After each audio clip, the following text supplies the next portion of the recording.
Alors Jean-Pierre Vasclé, ça fait longtemps qu'on se connaît. Oui. On s'est connus à la fac, on s'est retrouvés à Oedipe. Et Jean-Pierre a fait partie de notre groupe de préparation pendant plusieurs années. Et d'ailleurs, tu cites quelqu'un que tu avais présente, que tu avais reçu ici. Penaud. Penaud, oui. Ah oui.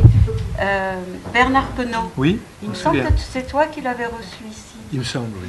Et tu avais aussi reçu, il me semble, Jacques Nassif. Je pense bien, oui. C'est bien ça? Oui. Et d'autres d'ailleurs, mais j'ai oublié.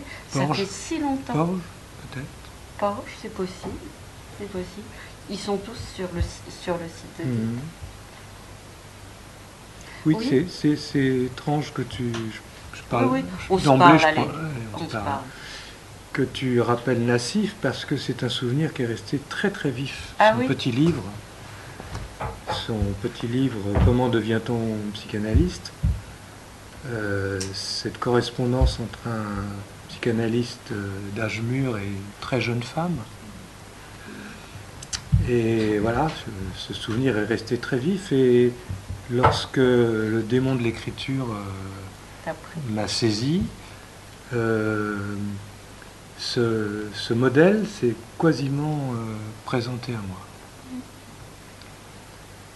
Et j'ai essayé de tendre à ce qu'il avait brillamment réussi sans y parvenir, puisque c'est un drôle de livre, quoi. Oui, hein. Je veux bien t'en dire quelques mots alors. Oui, déjà ce que je voulais dire, c'est que Jean-Pierre nous a quittés à un moment donné. Et il m'a bien semblé qu'il avait des choses à faire ailleurs. Et maintenant, je me demande si tu n'avais pas déjà en tête d'écrire. Peut-être que Oedipe t'a donné l'impulsion de faire un livre, toi aussi, après ce passage. Et puis, je crois que tu as été à l'APM et tu avais un parcours à poursuivre. Mais bon, on était tout triste de ne plus t'avoir parmi nous. Et je suis très heureuse de te retrouver aujourd'hui. Ça fait longtemps. Oui, moi aussi. Alors, c'est sûr que c'est un livre assez troublant. Jean-Pierre, je crois que tu as travaillé de façon permanente en médecine. Quasiment. Oui. Quasiment.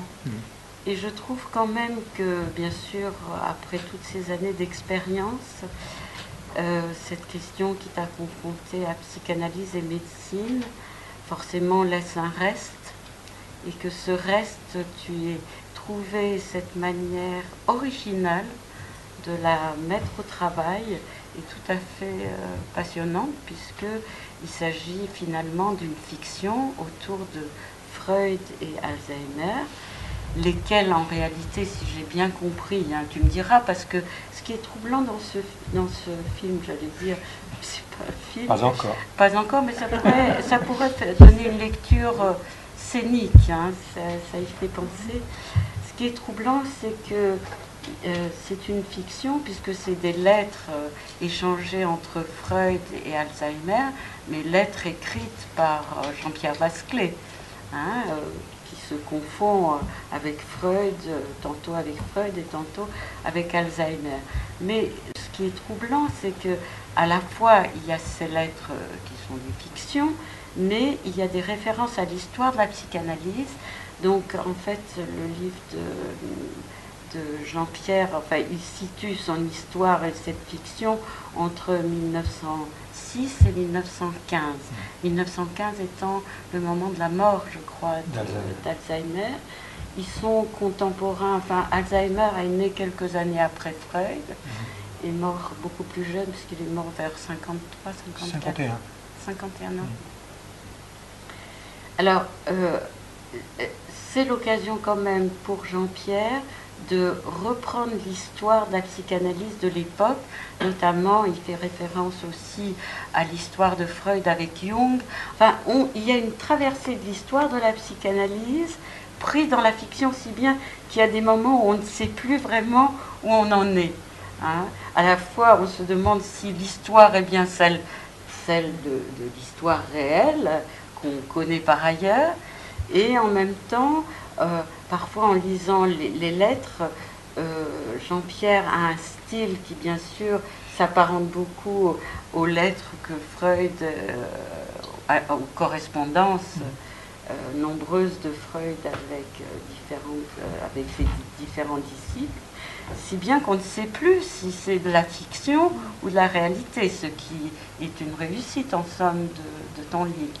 Disons que je prends un malin plaisir à t'entendre témoigner de ça. Je crois qu'il y a de la malice dans tout ça. Il y a de la malice, mais... Il y a beaucoup de malice. On s'en doutait. Pas que, on parce s'est tout que de suite ce dit, serait... Jean-Pierre a de l'esprit. Mais il n'y a pas que ça, non. Oui. C'est à la fois un livre extrêmement sérieux, et à la fois par la forme que tu lui as donnée fictionnelle, qui a une certaine légèreté. Mais le sérieux tient bien sûr au fond de ce que tu traites, qui est quand même ce rapport de la psychanalyse et de la médecine, qui est un rapport difficile, si on peut dire, plein de malentendus, avec toute une histoire dont on voit bien à te lire que finalement, cette histoire, l'histoire de la psychanalyse date maintenant autour de 120 ans, à peu près. Et on se rend compte qu'en somme, les questions n'ont peut-être pas tellement varié. Et que les malentendus, le fait qu'il y a quelque chose d'irréductible entre médecine et psychanalyse, reste toujours actuel. Et finalement, tu as choisi quand même ta fiction, tu l'as inscrite autour de Freud avec Alzheimer. On peut aussi penser que c'est pas par hasard que c'est Alzheimer. Aujourd'hui, la maladie d'Alzheimer est devenue un mot courant. On sait que les recherches médicales, je crois, s'orientent essentiellement autour de la maladie d'Alzheimer. Beaucoup, oui, c'est vrai qu'il y a beaucoup de crédits. Oui, voilà. Et toutes ces questions. Donc, ton livre a plusieurs actualités. Et j'étais touchée aussi de la manière dont, avec ton expérience de la médecine, tu as eu envie de remettre ça sur le tapis. C'est une histoire... c'est une vieille oui, histoire. C'est une vieille histoire et on sent bien qu'elle te tient, enfin que c'est une question qui te tient à cœur. Et pour marquer aussi ton engagement dans la psychanalyse. Parce que finalement, surtout à la fin de ton livre, on entend bien ce pourquoi tu t'es battu, hein, et comment ces enjeux freudiens, tu as essayé de les tenir. Et il faut quand même le dire, j'ai été 27 ans aussi en médecine, mais pédiatrie, et j'ai toujours pensé que justement dans ces champs annexes de la psychiatrie même, on est obligé d'être encore plus psychanalyste, si je puis dire. Il faut vraiment s'y tenir très fort pour résister à la résistance à la psychanalyse que le milieu médical produit. Et ça me fait rire parce qu'il y a dans l'assistance une amie qui a été stagiaire à Trousseau quand j'y étais. Et pour vous faire rire, je vais vous raconter une petite anecdote. Il y avait chaque semaine la réunion de service avec tous les médecins du service. Et tu étais donc stagiaire et tu as prononcé pendant une réunion, donc le staff de la semaine, le mot de phallus. Le mot de phallus. Je peux vous dire, il y a eu une sidération dans l'assemblée épouvantable. Tous les psychologues dont elle était la stagiaire, on était mal, parce qu'on a bien vu que ça avait choqué tout le monde, et on nous a demandé après si cette stagiaire était bien sérieuse, si on pouvait la garder. D'autant qu'elle n'était pas psychologue à l'époque, pas encore psychologue. Voilà, pour vous dire quand même le climat dans lequel on pouvait travailler en médecine. Voilà, ça c'est pour certains aspects de ton livre. Que dire oui, j'ai envie de te demander, que peut-on encore espérer de ces débats médecine-psychanalyse? Est-ce que finalement l'essentiel après toutes ces années de confrontation, enfin tu le décris amplement avec le débat entre Freud et Alzheimer, au fond, qu'est-ce qu'on peut dire qu'est-ce qui a bougé? Est-ce que, au point de vue théorique, on a vraiment avancé ou est-ce que finalement, enfin c'est peut-être mon point de vue, l'essentiel de ce qui a pu se faire s'est fait parce qu'il y a eu la présence du psychanalyste dans certains lieux médicaux et que cette présence a permis la rencontre avec les patients. Est-ce que c'est pas ça finalement qui fait bouger les choses plutôt que toutes les spéculations théoriques et les tentatives de rapprochement entre médecine et psychanalyse?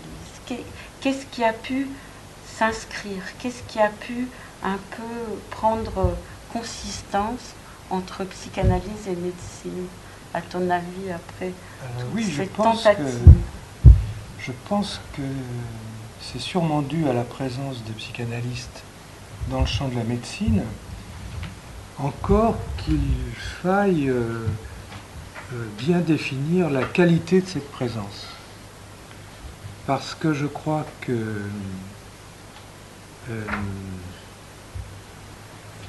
la tentation est forte devant ce qu'est devenu la médecine, envahie par la science et maintenant l'économie, les moyens dont elle dispose, techniques, et en même temps les témoignages récurrents sur ce quoi elle bute. La tentation est forte pour la psychanalyse d'être sachante, je dirais comme ça. Et que ceux qui portent ça, les psychanalystes, ou dits comme tels dans le champ de la médecine,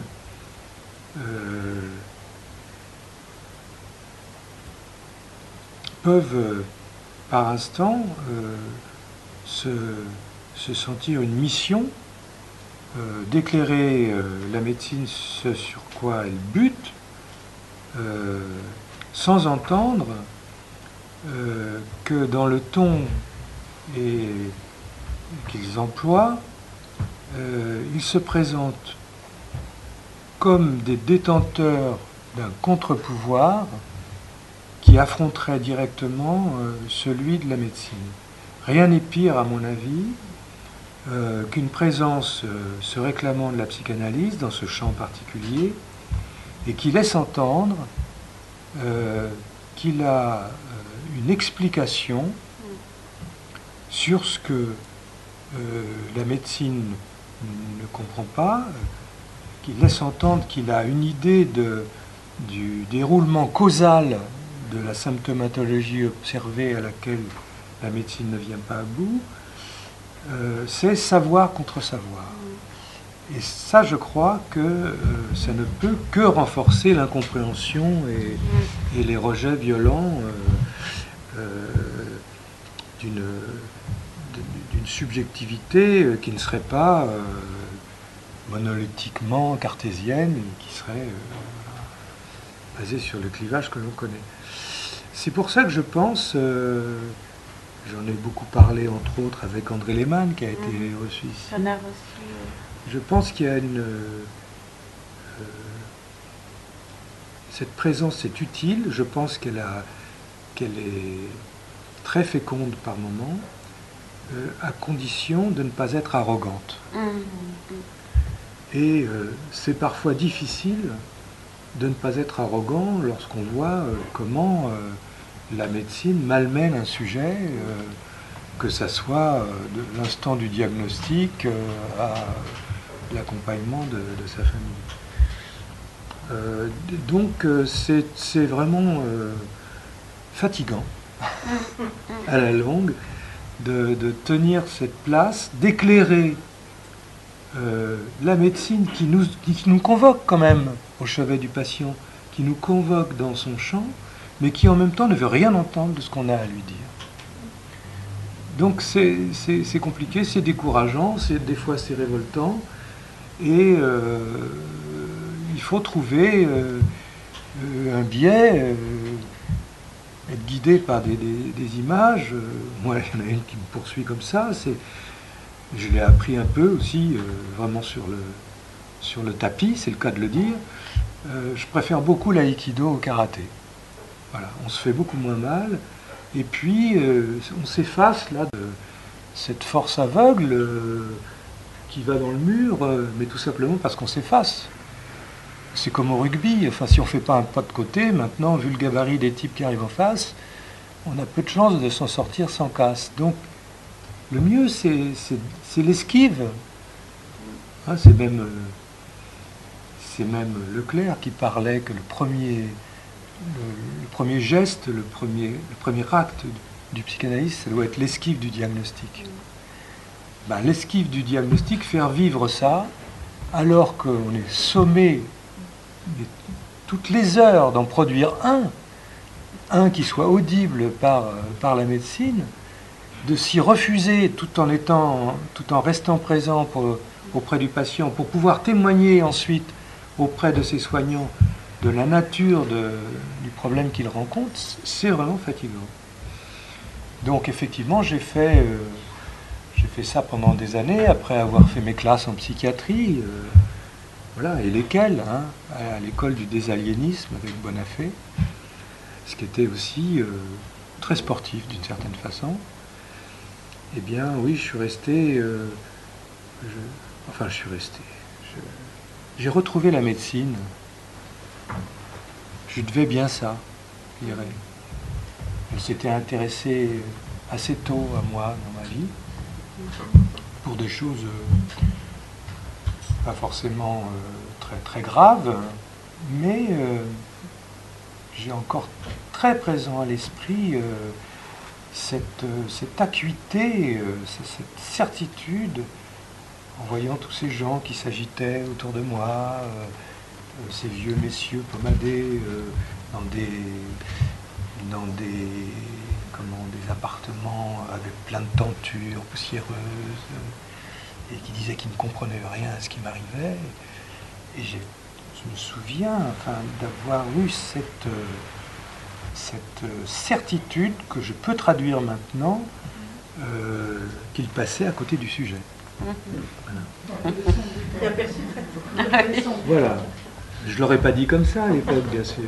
Mais c'est cette expression qui, pour moi, résume toute cette expérience, cette enfance. Et voilà, tôt ou tard, j'avais quelque chose à lui dire à la médecine. Et je pense que voilà, c'est ce qui s'est passé sous cette forme-là, à l'aide d'un statut particulier,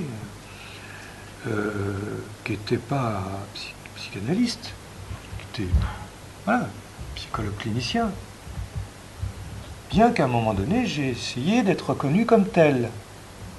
Alors je me trouvais dans un environnement où je travaillais quand même depuis un certain temps avec tous ces gens-là, et ils m'ont laissé faire. Donc très vite, j'ai eu écrit sous mon nom psychanalyste sur les feuilles de papier, sur les feuilles de service, juste avant le podologue et la diététicienne, etc. Et il y avait même une signalétique dans l'hôpital où c'était écrit psychanalyste avec une flèche. Psychanalyste, L-I-S-T-E. Voilà. Ils avaient tout compris. J'avais récolté ce que j'avais semé. Donc là aussi, c'est Bourdieu qui disait que la sociologie est un sport de combat. Ben, moi, je dirais que la psychanalyse, du moins l'institution, ça s'apparente aussi un peu à ça, mais un combat pas frontal, quelque chose de plus... Je regarde Claude avant. Pas dans la danse, mais presque. Et quand on n'a pas suivi de cours, il faut inventer. Voilà. Je disais que c'était un exercice de funambule. Oui,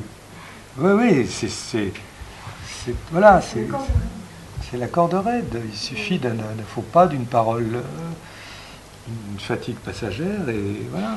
Et puis, il suffit qu'on parte en vacances, et on revient, tout est à refaire. Oui. Voilà, combien de fois j'ai entendu t'es jamais là quand on a besoin de toi. Et quand t'es là, tu ne sers à rien.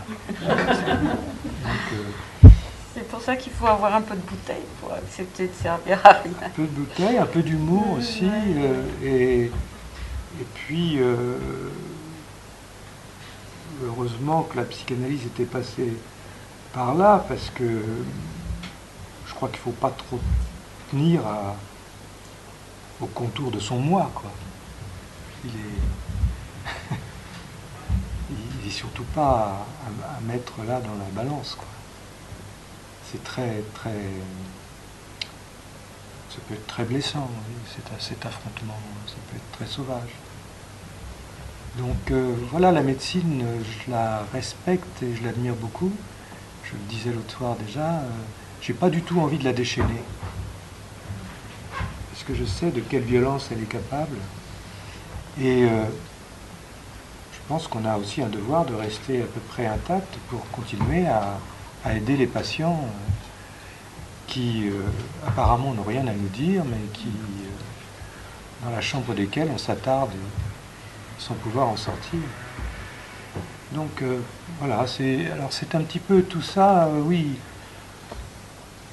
qui se présentait à moi comme matériel à reprendre, à résumer, à partager. Et puis ce modèle d'écriture là, je l'explique un peu à la fin, une fin qui n'en finit pas, quoi, hein, parce qu'il y a une première fin, il y a une deuxième fin, hein. Quelqu'un m'a dit ça. Ouais. C'est-à-dire tu proposes même qu'on prenne la suite. Oui, bah oui. C'est vrai que j'aurais rêvé de quelque chose de plus romanesque, de plus complètement fictif. Et puis, au fil du temps, j'ai été rattrapé par tous ces faits de cette période dans laquelle s'inscrivait cette correspondance, que je ne pouvais pas triturer. Voilà, je ne pouvais pas les transformer, je ne pouvais pas faire qu'ils ne soient pas advenus, je ne pouvais pas en inventer trop de nouveaux. Et donc, ça s'est petit à petit, cette fiction se trouvait entrelardée avec de l'histoire, ce qui m'a fait relire des choses qui dormaient dans la bibliothèque depuis longtemps, et revisiter toute cette histoire où on retrouve déjà, tout est en place, qui ne fait que se répéter, effectivement, à propos de la psychanalyse dont on dit qu'elle ne doit pas se mêler de telle ou telle question, et que ceux qui s'en mêleront n'auront plus de crédit pour fonctionner. Voilà. C'est pas nouveau, c'est dès 1906 ça existait. Et puis voilà, je trouvais que Alzheimer, que je ne connaissais pas,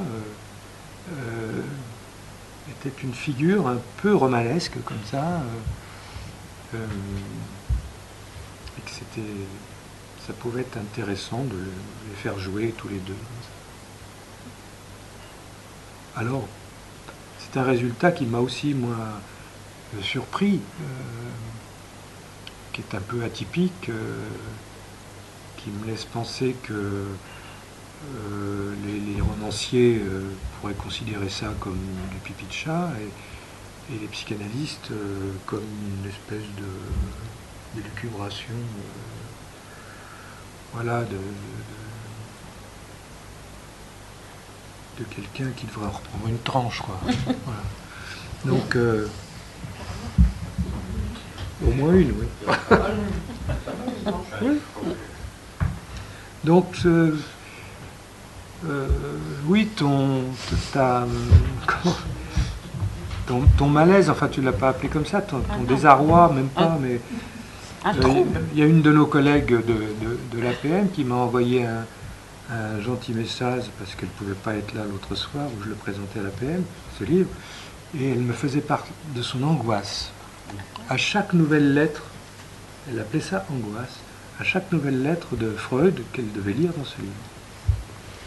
Et j'ai entendu ça comme le signe d'une inquiétante étrangeté, en fait, de Heimlich.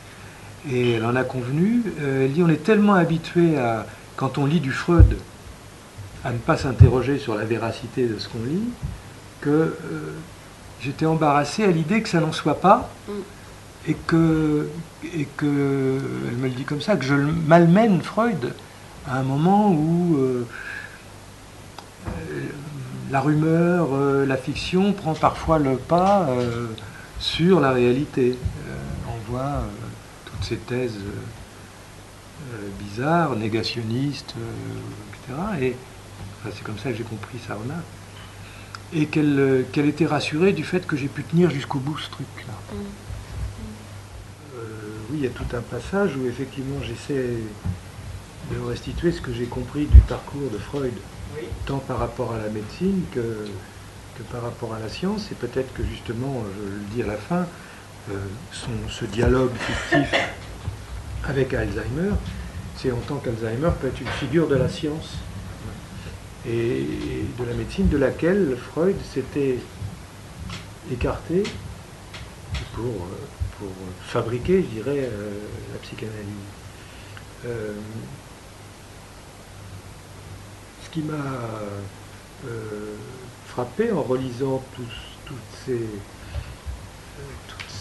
œuvres pour les agglutiner et rendre une idée de ce parcours, c'est la présence effectivement de ce qu'on appellerait maintenant les sciences expérimentales pour Freud, et sa préoccupation de faire exister ses travaux dans l'ordre de la nature, je dis. Il était donc très impressionné par... il dit que le déclic pour lui, l'année de son bac, ça a été une conférence donnée par je ne sais plus qui sur l'œuvre de Goethe sur la nature, et qu'il s'est senti à ce moment-là appelé de ce côté-là, à la fois pour faire part de ce qu'il avait constaté de manière empirique, et puis aussi essayer de construire effectivement quelque chose de plus rigoureux. Parce que vous avez dû remarquer que la relation que je fais naître entre Freud et Alzheimer, à un moment donné, je m'interrogeais sur la congruité ou la monstruosité, enfin, d'une telle fiction. On peut fictionner, comme dirait l'autre, mais il y a peut-être des limites. Enfin, il y a un moment où il faut que ça soit presque plausible. Et je les fais se rencontrer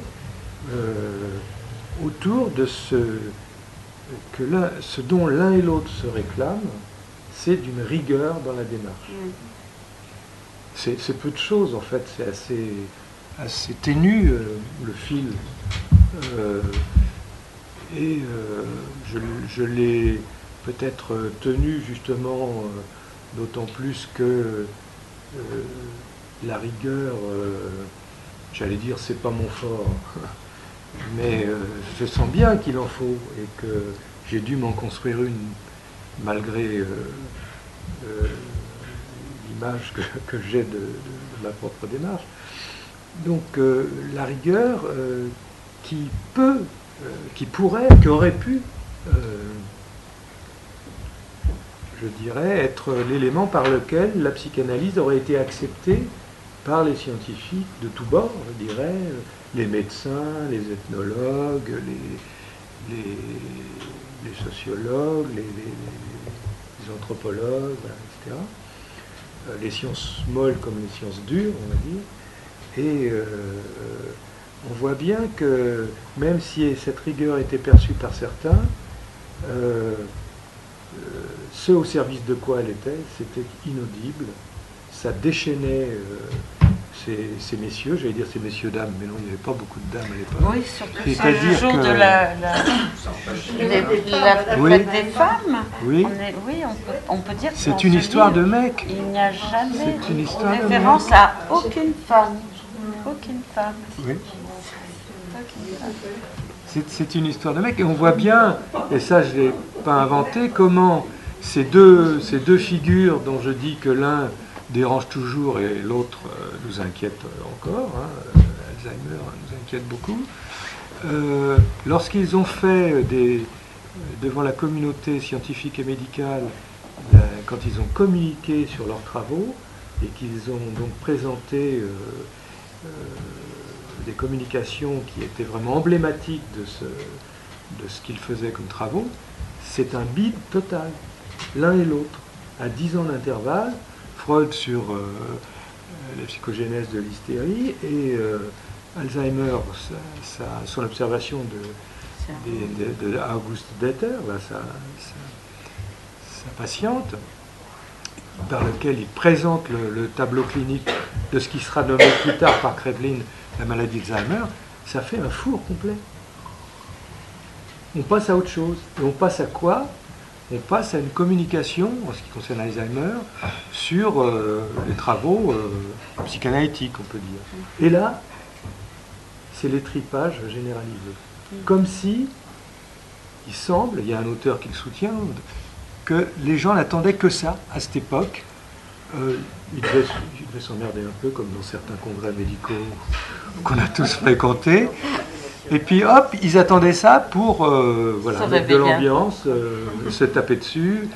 Et puis voilà, ils en venaient à dire que c'était une maladie épidémique, qu'il fallait protéger la médecine de ça, qu'il fallait boycotter les cliniques qui fonctionneraient avec la psychanalyse. Enfin, on n'a rien inventé, quoi. Ce livre commence par une première partie introductive avant les lettres, dont on pourrait se passer, on pourrait tout à fait sauter directement dans les lettres et puis ne lire que...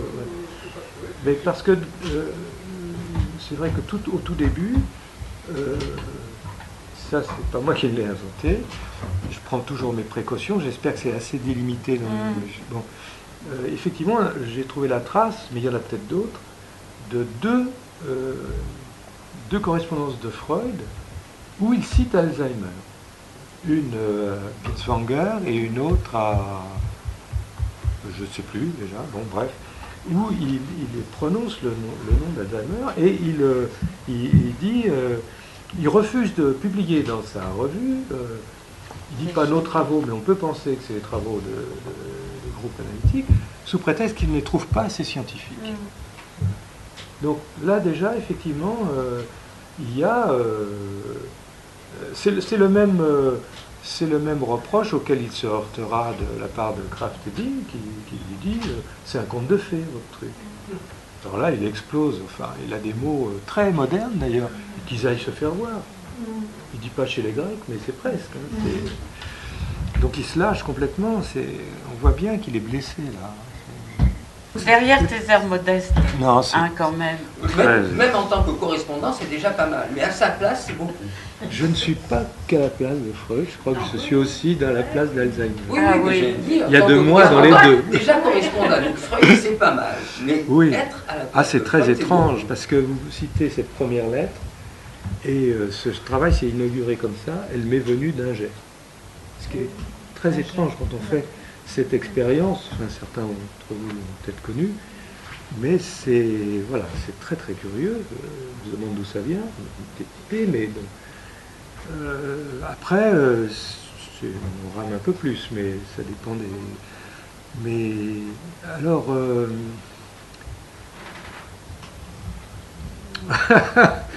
oui. Je ne sais pas... non,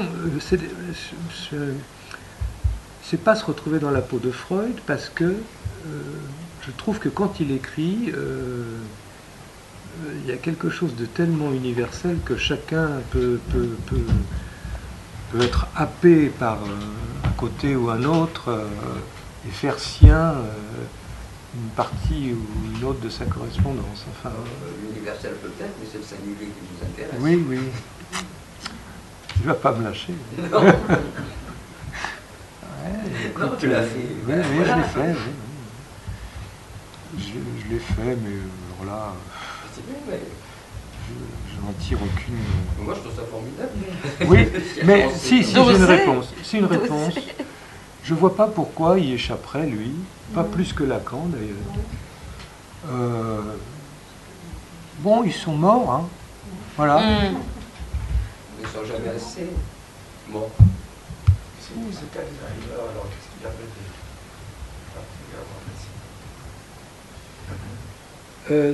Alors, il y a peu d'ouvrages qui racontent son histoire à ce temps-là, parce que toutes les publications, c'est sur la maladie d'Alzheimer. Oui. Et j'ai trouvé effectivement un seul ouvrage qui est écrit par un couple de neurologues allemands, les Maurer, qui tissent, qui tressent ensemble l'histoire personnelle d'Alzheimer, ses travaux et sa carrière. C'est un type qui se présente comme une espèce de, à la fois, j'allais dire rat de laboratoire, c'est un petit peu méprisant, mais c'est un homme de laboratoire qui en même temps a une énorme clientèle privée et travaille énormément à l'hôpital. Une espèce de PH, chercheur, médecin de famille en même temps, capable de se déplacer, mais il semble qu'on le faisait beaucoup à l'époque, traverser la Méditerranée pour répondre à un collègue dans l'embarras avec un patient, et qui a même passé 3 ou 6 mois en voyage avec une de ses patientes pour l'accompagner, parce que c'était quelqu'un qui voyageait beaucoup, cette patiente aussi. Donc ça se faisait beaucoup, et il a donc il travaille beaucoup. Il est très attaché au dogme anatomique de Kraepelin. Il est persuadé que tous les désordres psychiques ont une cause organique, une altération des tissus cérébraux. Il met en lumière au début de sa carrière les démences artériopathiques. Il rencontre un certain succès avec ça, et donc ça le conforte dans cette voie-là. Et Kraepelin le fait venir à lui pour explorer la question des psychoses, avec l'idée qu'on va vérifier que, comme pour les démences artériopathiques, que tout ça a bien une origine organique. D'ailleurs, il n'y a qu'à regarder les coupes des cerveaux des vieux psychotiques, on ne disait pas encore schizophrènes avant Bleuler, pour s'apercevoir qu'ils ont le cerveau complètement mité. Voilà.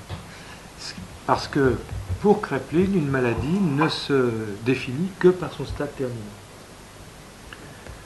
qui éclaire a posteriori ses origines. C'est curieux comme démarche scientifique, mais c'est comme ça. Et donc il se met au service de cette sommité, parce que à l'époque, Roudinesco le dit bien, l'enseignement de Charcot est complètement démembré par Bamanski et les autres, et c'est la psychiatrie allemande qui tient le haut du pavé.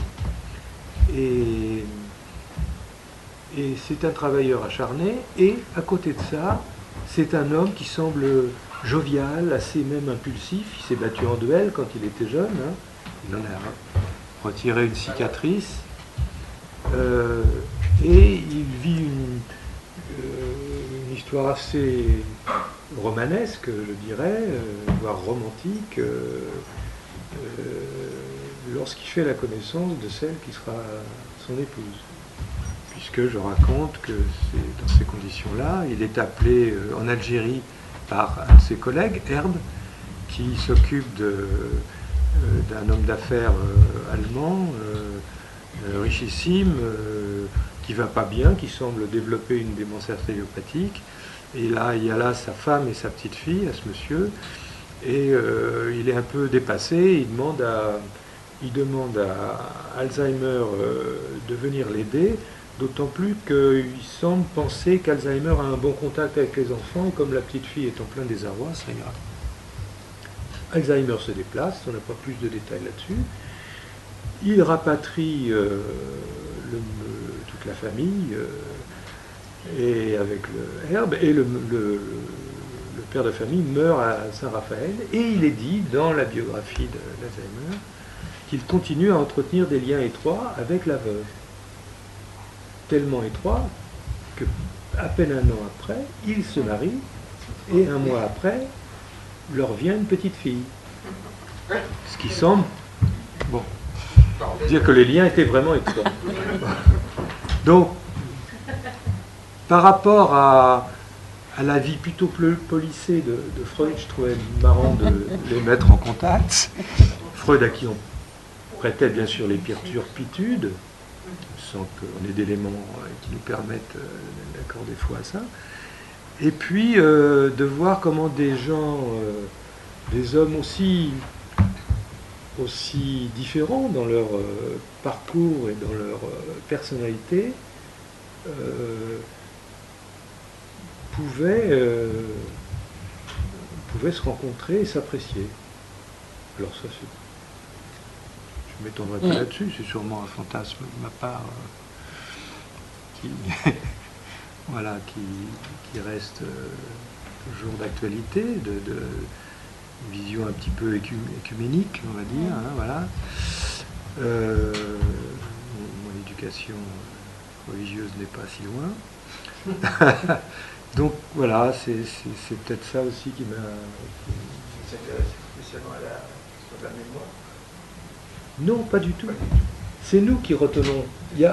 Alors effectivement, quand j'en parlais avec quelques amis, ils me dit tout de suite la mémoire sortait. Mais non, pas du tout. Et c'est pas. Voilà. Comment ? Oui, on pense qu'ils ont travaillé tous les deux sur alors, l'oubli. Voilà, j'aurais pu aussi frayer ce côté-là, mais j'avoue que j'étais trop fatigué après avoir pondu ça. Je ne sentais pas le courage. Et puis c'était pas sa question. Non, c'était pas la question. La question, c'était l'organogénèse des désordres psychiques contre le clan des psychistes, qui était même assez divisé. Ils étaient, même s'ils étaient partisans d'une causalité psychique des névroses et des psychoses, il y a une partie d'entre eux qui récusait la thèse d'un sujet clivé, quoi, et de l'existence de l'inconscient. Ça passait pas. Donc non, c'était pas... ils étaient, là aussi, à un moment donné, je soulève le lièvre de... tous ces gens-là étaient psychiatres et neurologues. Et ils allaient d'une spécialité à l'autre. Il y en a certains qui privilégiaient plus la neurologie, d'autres plus la psychiatrie.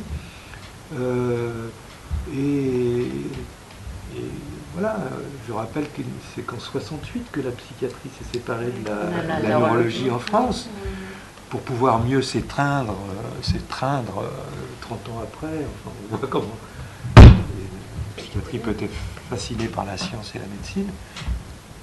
Et donc voilà, c'est des personnages qui étaient dans un décor, un paysage assez bouillonnant. Ça devait être une époque très intéressante et un environnement aussi sociopolitique très bouleversant, quoi, et très bouleversé. Oui, tu parles d'ailleurs de la période de la guerre. Il y a ces échanges de lettres entre l'un et l'autre autour de la guerre. Alors effectivement, et là je l'ai trouvé aussi dans cet ouvrage, auquel je rends à César ce qui appartient à César dans la bibliographie, en 1914, c'est-à-dire un an avant sa mort, Alzheimer, au déclenchement de la guerre, Alzheimer écrit un ouvrage, La guerre et les nerfs. La guerre et les nerfs, dans lequel il s'essaye aussi à donner un sens à ce qui arrive et qui le touche de plein fouet. Et j'ai trouvé effectivement piquant de les faire dialoguer à partir de cet écrit qui a réellement existé, avec bien sûr en arrière-plan l'idée qu'un an après, Freud nous livrait ses actuels sur la guerre et la mort. Et donc voilà, je suis amusé à les faire dialoguer là-dessus. Somme, tu nous as fait retrouver la correspondance de fils.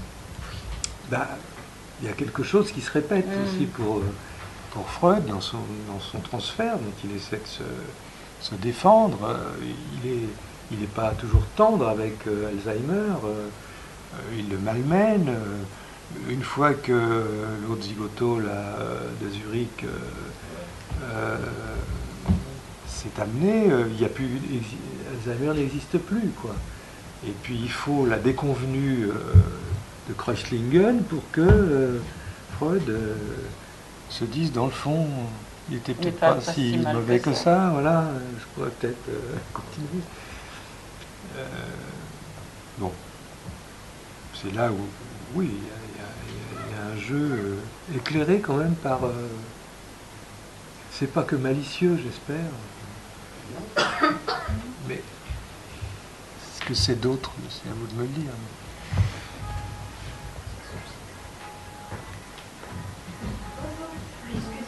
Mais j'étais aussi très étonné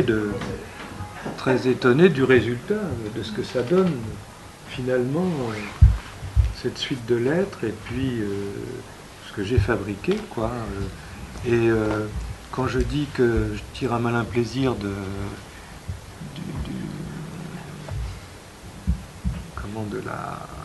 du trouble que ça occasionne,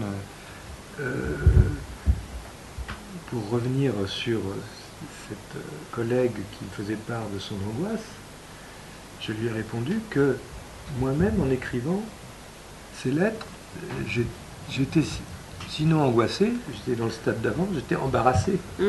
Voilà. Je sentais bien que c'était quelque chose, je m'y perdais moi aussi, hein, je ne savais pas. Donc, et je trouve, ça fait déjà vaciller, partager ça, c'est bien.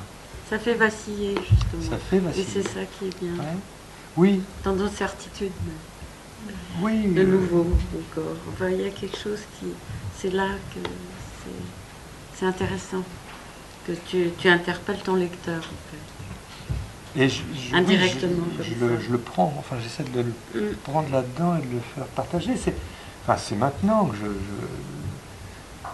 le savais pas. C'est maintenant que ça s'éclaire un peu plus chaque jour quand je rencontre des gens. Bien sûr, oui, bien sûr. Bonsoir, mais c'est bien sûr, j'aurais dû le voir, mais j'étais en train de...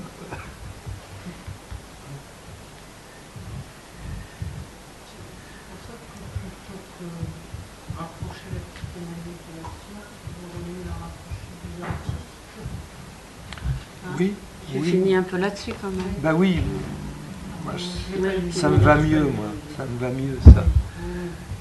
Mais les artistes ont leur place dans les services de médecine maintenant. Et c'est vrai qu'on est un peu considérés comme des artistes au sens péjoratif, quoi. Oui. Hein, l'artiste, là.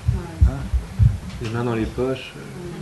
On ne sait pas ce qu'il fait, il fait rien. On ne sait pas ce qu'il fait, il fait rien. Mais vous n'avez pas tout à fait répondu une partie de ma question qui était sur la différence que vous pouviez faire entre les spécialités médicales. Parce que je prenais en référence un service d'obstétrique de pointe à l'époque, c'était Clamart, et où la place était faite.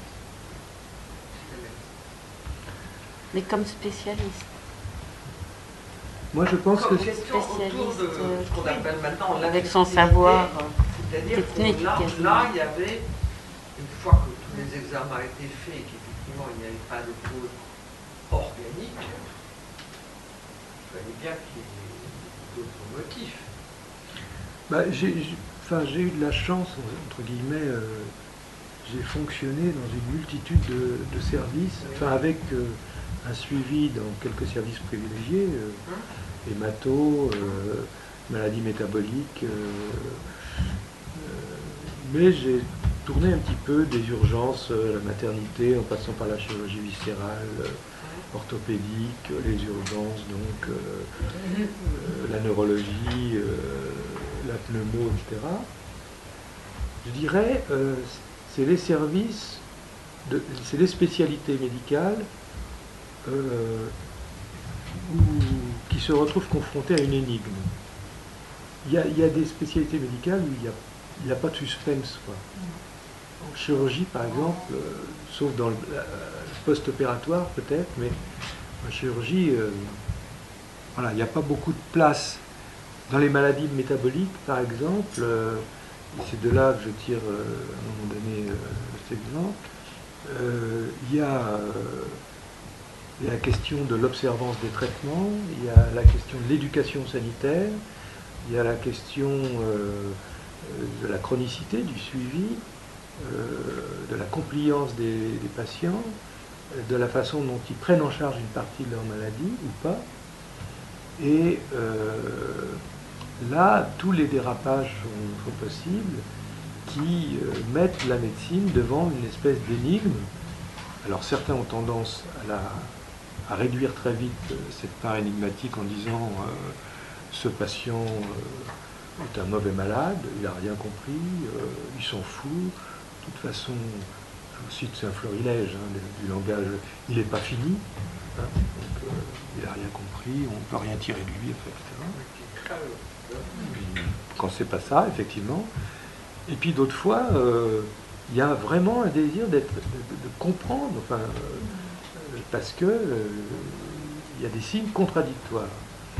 Et là, j'allais dire, je me suis régalé.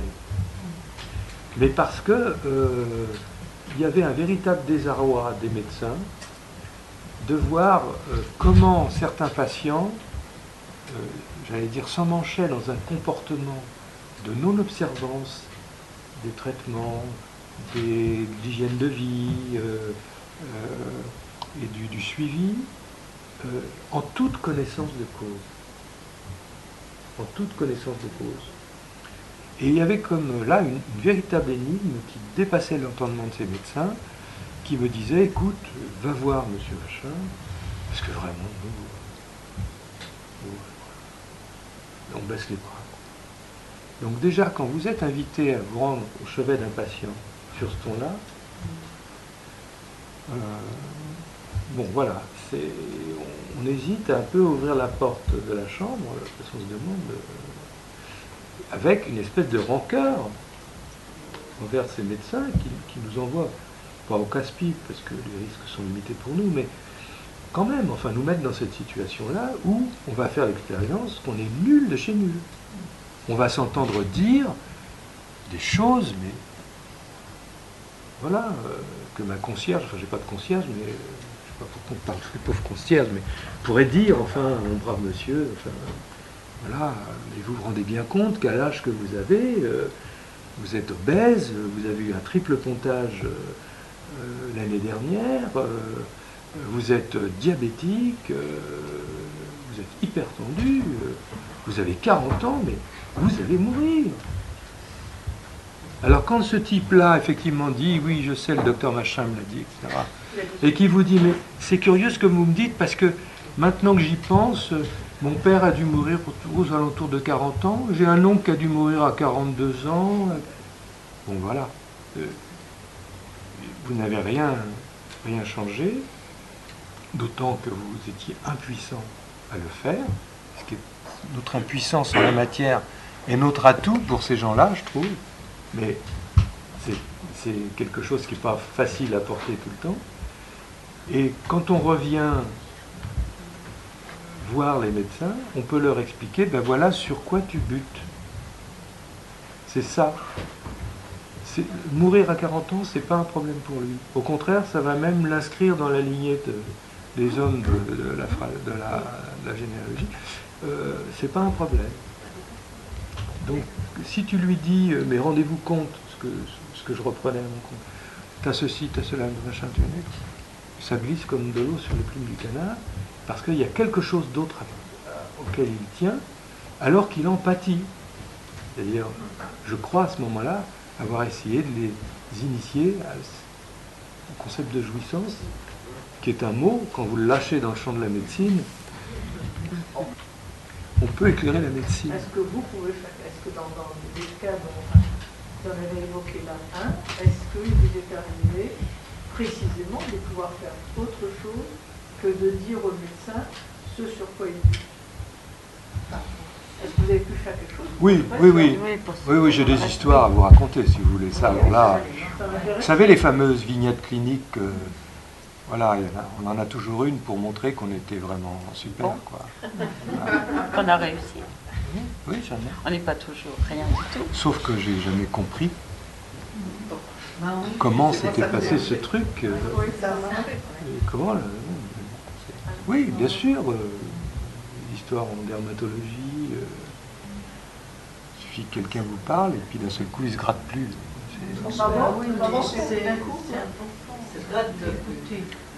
Mais oui, mais entendez bien, je ne veux pas céder à ce que je dénonce par ailleurs. En l'occurrence, cette observation, elle pourrait tout à fait illustrer que tout ça se déroule à notre insu. Et que l'essentiel, c'est ne pas s'y croire, de ne pas se croire la source de cette... et l'agent. Peut-être l'occasion, se croire l'occasion de trans. Qui passe pas. Ça passe pas. Ça nous traverse. Ce sont des rencontres, moi j'aurais du mal à qualifier ce que j'ai fait pendant de nombreuses années, des rencontres de l'accompagnement hospitalier, psychanalyste, on a vu, bon, allez, on oublie ça, parce que ça donne un truc bizarre. Voilà, mais ce que je fais avec vous, monsieur, c'est comment ça s'appelle, vous allez l'appeler ça comme vous voulez, voilà. J'ai été très frappé par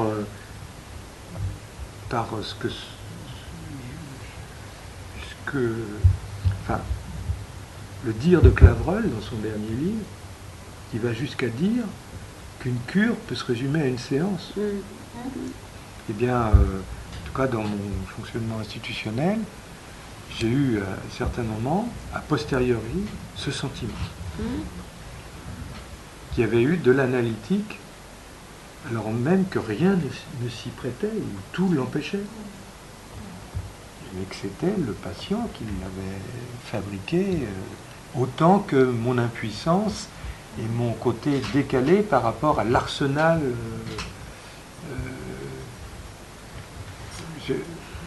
Juste une anecdote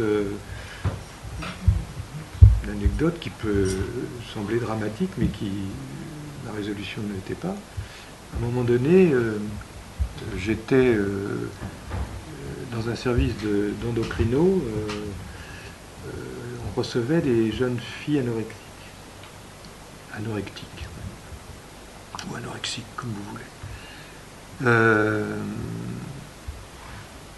Et j'étais chargé d'une consultation en amont, lorsque les parents débarquaient avec les jeunes filles, et de prendre contact avec elles, et puis d'évoquer la question de l'hospitalisation dans un service de médecine, surtout pas dans un service de psychiatrie, dans un service de médecine. D'ailleurs, compte tenu de l'état dans lequel elles étaient.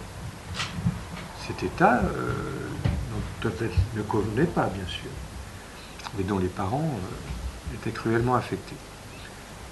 Et je mettais en place l'hospitalisation, je faisais visiter le service, et puis, dès lundi, si vous voulez, il y aura une chambre pour vous. Et donc, je me souviens très bien, c'était une chambre en angle devant le poste de soins. Un jour, on avait donc reçu une jeune femme, je ne sais même pas si c'est moi qui avais présidé son hospitalisation, d'une extrême maigreur. Alors là, vraiment. Et je vais la voir, je l'accueille, je dis bonjour, on discute, et puis quelque chose sonne à mes oreilles, et je trouve qu'il y a quelque chose qui n'est pas comme d'habitude dans le discours. Et je capte quelque chose qui, pour moi, était d'une dimension psychotique. Et je dis une espèce d'agitation maniaque et d'un discours très véhément. Je le dis au chef de service et je lui dis j'ai peur qu'elle brûle la dernière calorie qui lui reste et que vraiment je pense qu'il faudrait qu'elle ait un antipsychotique. Donc on appelle la psychiatre de garde que je connaissais, puisqu'elle venait du service dans lequel j'avais travaillé bien des années avant, et je lui explique la situation. Elle me dit bon, je vais la voir. Elle va la voir et elle a la même conclusion que moi. Et elle prescrit. Et dans l'heure qui suit, la fille a eu son injection de neuroleptique et a fait un choc. Parce que tout expérimenté qu'était cette collègue psychiatre, enfin cette psychiatre, qui n'est pas ma collègue, elle avait fait la posologie habituelle sans tenir compte du poids de la patiente. Alors l'intérêt de travailler dans un hôpital général, c'est qu'on a tout de suite appelé le SAMU qui a débarqué dans les 5 minutes qui suivent. Alors, vous savez, avec le sac à dos, le truc, ils sont arrivés à 15, ils se sont engouffrés, un peu comme dans les dessins animés, comme dans un entonnoir dans la chambre, et là, ils ont fait ce qu'ils avaient à faire pour sauver cette jeune fille, ils l'ont sauvée.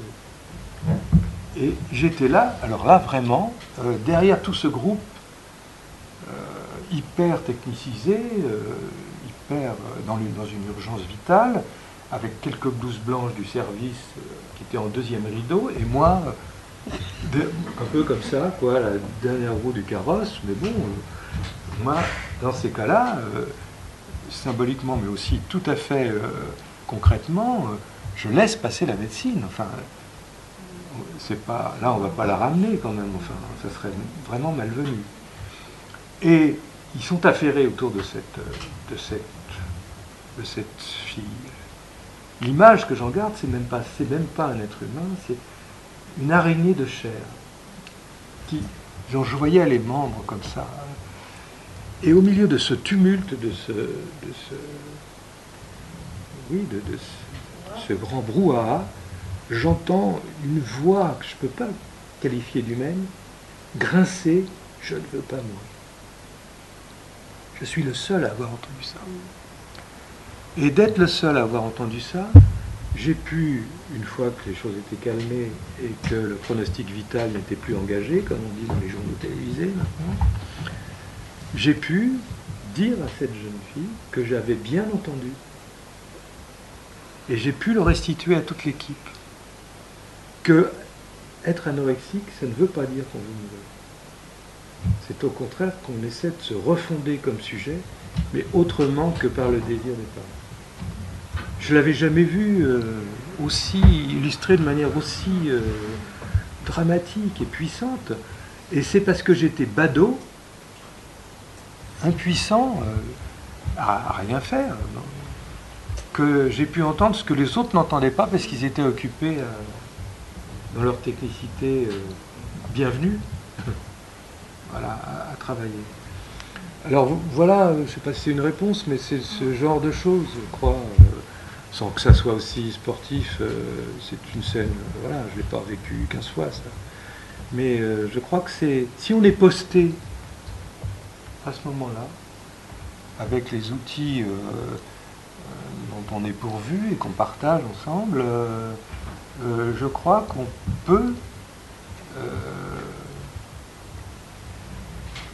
je dirais en ramenant sa fraise comme il convient, ni trop peu, aider les soignants à soigner et aider les patients à comprendre quelque chose de ce qui leur arrive. Mais c'est pas tous les jours. Hein. C'est peut-être comporté comme en sachant plus que ce qu'elle savait vraiment. Et puis, je ne suis pas sûr, enfin, moi là, c'est ma position personnelle qui est tout à fait... et je la partage, je dirais. Je ne suis pas sûr que la psychanalyse ait quelque chose à gagner à s'inscrire dans un discours explicatif causal. On a bien vu, ça n'a pas marché. Je suis très circonspect là-dessus. C'est là peut-être, mais pas tout à fait sur les mêmes... On peut coller à ce que dit a posteriori quelqu'un de ce qui lui arrive et essayer de le faire provoquer là-dedans. Je me garderais bien de dire pourquoi votre fille est muette.